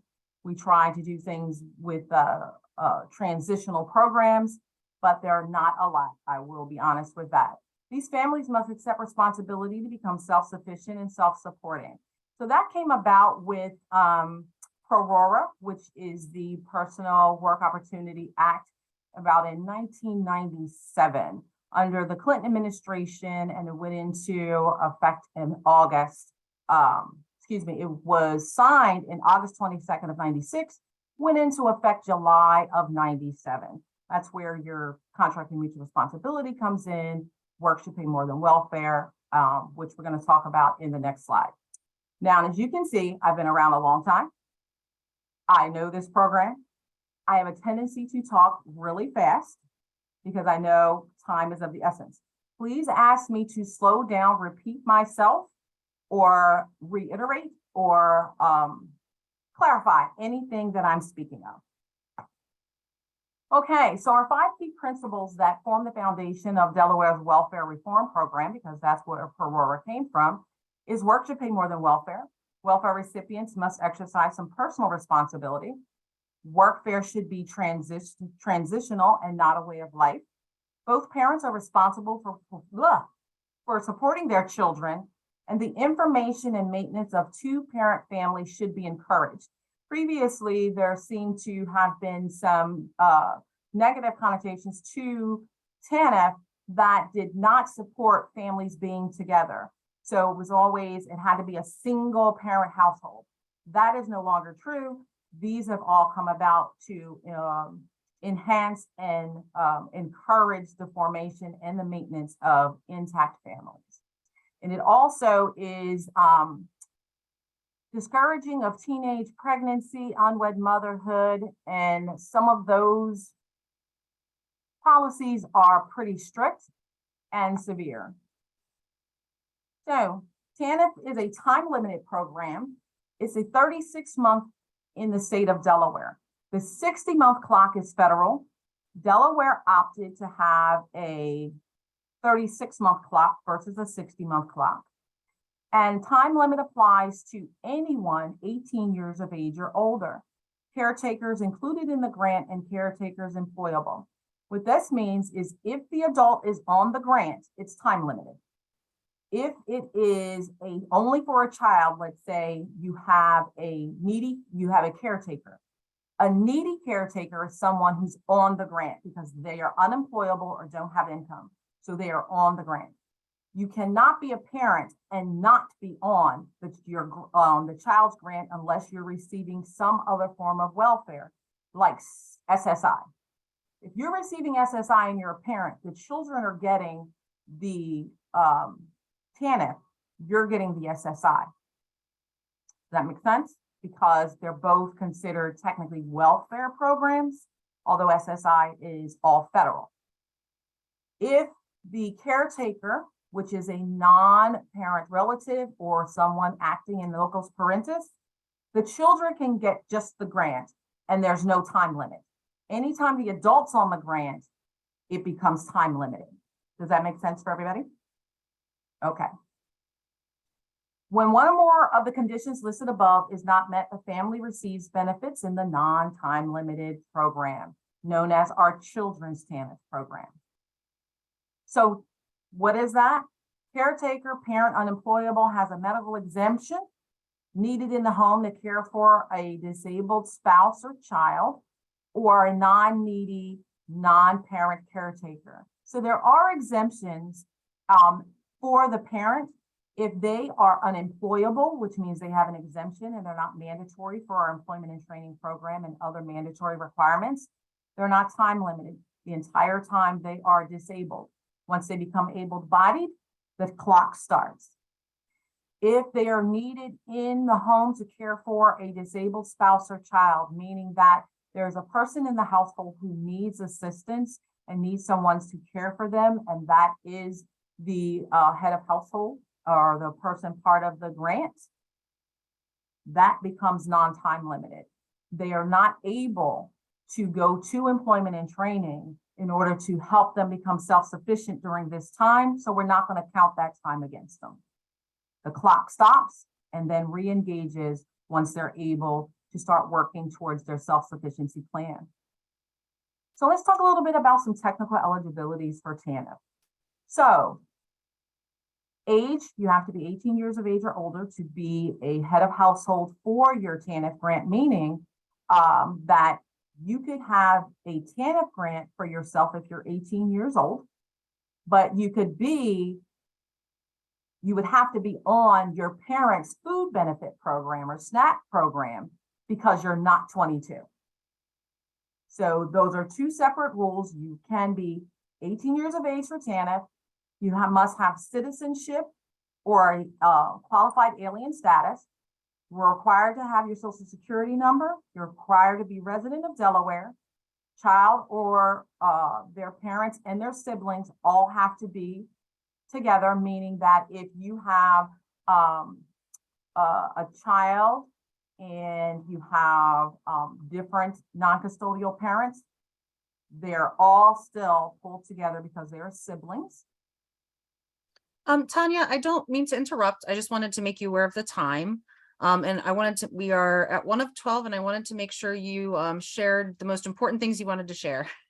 Yeah, I made this because I thought I was gonna have like half an hour to 40 minutes because I think I was supposed to be at 11:15, so I apologize. That this is probably longer than that. So let me get to, I'm gonna start skipping slides.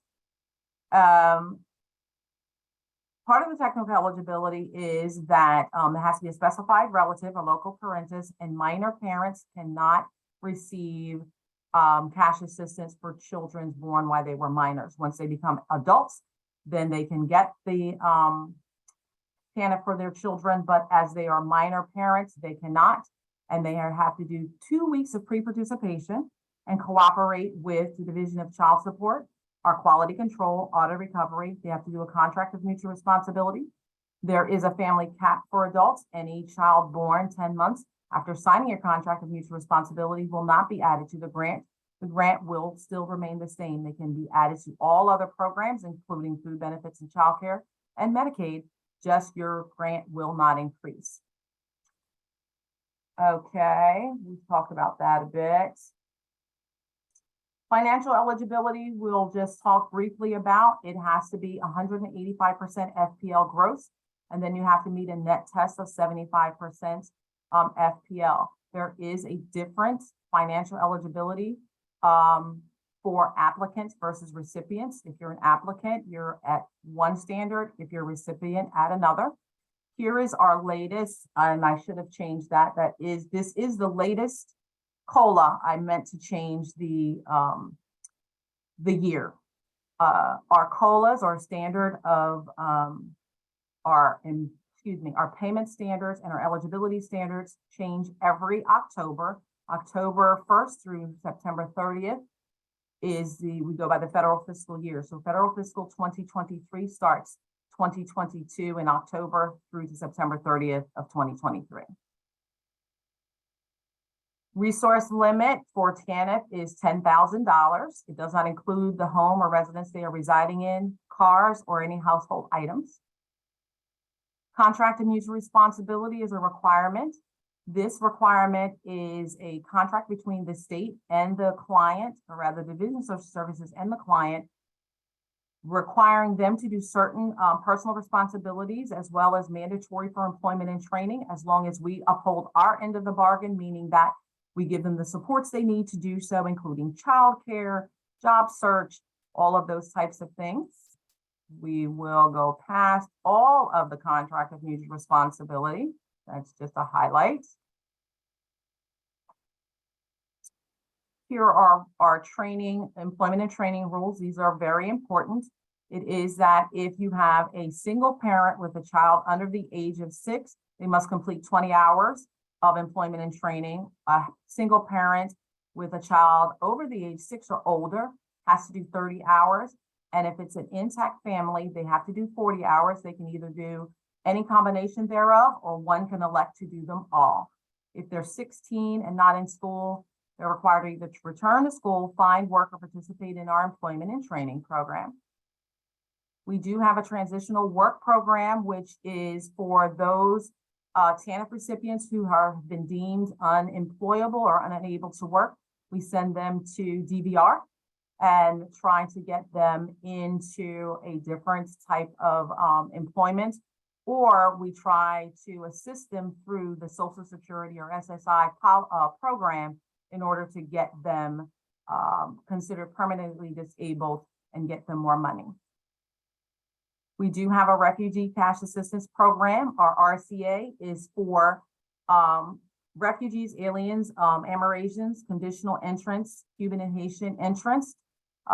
We also allow them access to all of our supports, including through Jewish Family Services, for up to 5 months in culturalization, ESL, trying to get them acclimated to being here in this country. They have the same eligibility factors as our regular TANF program, except they do not have to have children. They do not have to comply with child support. It is an 8-month benefit, but all other categories are all other technical eligibility for TANF applies for our refugees. And it also includes those who have been survivors of domestic violence and human trafficking. So here are our areas. DSS is comprised of 23 sites, 7 operational areas, and 53 service provision teams. That includes all the sites at Claymont, Delaware, Robscott, Northeast Porter, Hudson, Blue Hen, Appoquinimink, Smyrna, Milford Annex, Williams, Laurel Pile, Adams, Shipley, Ashley, our Customer Relations Center, Bridgeville Customer Relations Centers. We have Foster Care and PABS, Canby Park and Churchman's, as well as our CPSU, WonderWorks, GVI, Dual Gen, and Stand By Me supports. And here are all of our sites and addresses. And for more information, you can go into the intranet, dhss.state.de.us. And that was really fast. Thank you so much, Tanya. If anyone has any questions for Tanya, if you could please put them in the chat and she will address. Next slide, Sophie, which should just be if there are any questions. So we did have some upcoming events and announcement slides, but given the time, we're not going to go through them. But all of that information is available for when the presentation and the materials are sent out. And lastly, we just have our next meeting, which will be January 18th from 10 to 12. So that's it from us. Perfect. Any questions? Do you see any questions in the chat, Felicia? Yes, there was one question for Tanya. Is the work readiness programs such as career team requirement being replenished as a condition of eligibility as it was prior to COVID? At this time, we are still under our federal PHE waivers, which include participants not having to participate either in our TANF mandatory program or our food benefit voluntary program. Our able-bodied adults without dependents are required to participate. If not, they would only receive 3 months out of a 36-month time period. That has been waived as well. So their ABOD 3-month clock has stopped and all will be reset once PHE is over, but we are month to month and we just got approval for October. So we don't know about November yet. I hope I answered that question. Thank you. And then we had one more question. So given that our economy does not often allow poor people to increase their incomes enough for them to afford the cost of living, could you talk a little bit about the logic behind having a time frame? I know you touched a little bit about this part that doesn't have a time frame, but could you just kind of clarify like the reasoning for that? So the historically, welfare has been for quite a few people generational, and it had become the thought of the federal government had been that it had become a way of life, and that it should not be a way of life. It is a simple stopgap. The benefits aren't very high, and I've been here forever, and I can't remember a time when they really have been increased. So it's considered the PRORA, which was the Personal Responsibility Act, which stance is that work should pay more than welfare, and that families have a personal responsibility to become self-sufficient for themselves and their family. So they made the time limit, and that's been since 1996 when welfare reform came around, that this is a stopgap. It is, again, a transitional program in which to help you while you move forward into employment, which would pay and sustain your family more. Got it. Thank you for that clarification. Mm-hmm. I want to say thank you again to all the presenters today, as well as all those that have attended and took time out in your morning. We are going to adjourn the meeting at 12:09. Again, information will be posted. If you would like to reach out and ask more questions to the presenters, or if you have questions for us. So we will adjourn at 12:09. And everyone, please have a wonderful day. Thank you.